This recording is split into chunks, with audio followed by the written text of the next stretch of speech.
ये कहानी तब की है जब लड़के ने कॉलेज में एडमिशन लिया। उसके कॉलेज का आज पहला दिन था। वो बहुत खुश था अपनी क्लास को लेकर और वो खुशी खुशी अपनी क्लास की ओर जा रहा था कि तभी उसे एक लड़की दिखी और वो उस लड़की को देखता ही रह गया। और तब तक वो लड़की भी अपनी क्लास में चली गई। उस वक्त पहली बार लड़के के दिल में किसी के लिए फीलिंग आने लगी। लड़का अपने क्लास में पूरा दिन उसके बारे में ही सोचता रहा। क्लास ख़त्म होने के बाद वो लड़का दोबारा उस लड़की को देखने के लिए कॉलेज में घूमने लगा। तभी वो लड़की अपने दोस्तों के साथ बात करते हुए आ रही थी। लड़के ने उससे बात करने की सोची लेकिन नहीं कर पाया। उस लड़के को वो लड़की अच्छी लगने लगी। अब वो रोज़ उस लड़की को कॉलेज में देखता रहता था और ऐसे ही कुछ दिन बीत गए। और फिर एक दिन लड़का अपने घर से कॉलेज के लिए जा रहा था। तभी रास्ते में ही वो लड़की उसे मिल गई। वो भी कॉलेज जा रही थी। लड़का भागते हुए उसके पास गया और लड़की को हाय बोला। फिर दोनों में बातें होने लगी।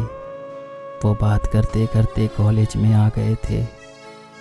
अब दोनों को अपने अपने क्लास में जाना था, तो फिर दोनों अपने अपने क्लास में चले गए और अब धीरे धीरे उनकी दोस्ती हो गई। कुछ महीनों तक ऐसे ही चलता रहा। अब दोनों अच्छे दोस्त बन गए थे। फिर कुछ महीने बीतने के बाद दोनों की दोस्ती प्यार में बदल गई। अब दोनों के रिलेशनशिप को 2 साल हो चुके थे। तो लड़के ने लड़की से पूछा क्यों ना हम दोनों अगले साल शादी कर लें। तब लड़की ने कहा ठीक है, मैं अपने घर पे तुम्हारे बारे में बात करूँगी। लड़का बहुत खुश था कि अब उनकी शादी हो जाएगी, दोनों अब साथ में रहेंगे।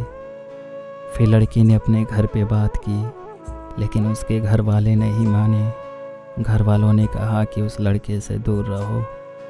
लड़की ने कहा नहीं, मैं उससे ही शादी करूँगी। लड़की की ये बात सुनकर उसके घर वालों ने उसका फ़ोन ले लिया और उसका कॉलेज जाना भी अब बंद करा दिया। अगले दिन जब लड़की कॉलेज नहीं आई तो लड़के ने उसके पास फ़ोन किया लेकिन लड़की का नंबर ऑफ आ रहा था। लड़के ने सोचा लड़की को कोई काम होगा इसलिए नहीं आई होगी।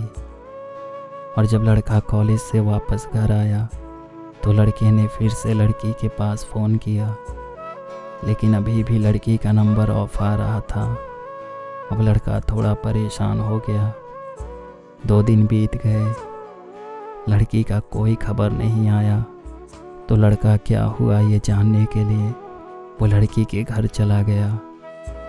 लड़की की मम्मी से पूछने पे उन्होंने कहा कि वो अपने मामा जी के घर गई है, मगर सच तो ये था कि वो लड़की अभी भी अपने घर पे ही थी। पर लड़के को ये पता नहीं था और लड़का मायूस होकर वापस चला गया। वक्त गुजरता गया, वो बस लड़की के बारे में ही सोचता रहता था। और फिर लड़की के घर वालों ने उसकी शादी कहीं और करवा दी। फिर 1 साल के बाद लड़की ने लड़के के पास फ़ोन किया और लड़के से कहा मुझे माफ़ कर देना। मेरे घर वालों ने मेरे ना चाहते हुए भी मेरी शादी मेरी मर्ज़ी के ख़िलाफ़ करवा दी। हो सके तो मुझे माफ़ कर देना। लड़का बस सुन रहा था, वो कुछ नहीं कर सकता था क्योंकि अब बहुत देर हो चुकी थी। लड़के की आंखों से आंसू गिरने लगे। उसने लड़की से कहा तुम अपना ध्यान रखना और खुश रहना। इतना कहकर लड़के ने फ़ोन रख दिया और उसका प्यार हमेशा के लिए अधूरा रह गया। आसान नहीं होता किसी से सच्चा प्यार करना।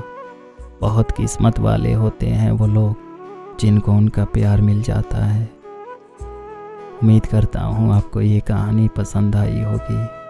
अगर आपको ये कहानी पसंद आई हो तो हमें कमेंट करके ज़रूर बताइएगा आपको ये कहानी कैसी लगी। प्लीज़ वीडियो को लाइक शेयर और हमारे चैनल को सब्सक्राइब ज़रूर कीजिएगा। अगर आपके पास भी आपकी ऐसी कोई स्टोरी है जिसे आप शेयर करना चाहते हैं तो आप हमें अपनी स्टोरी भेजिए। हम जल्द ही आपकी स्टोरी पर वीडियो बनाएंगे।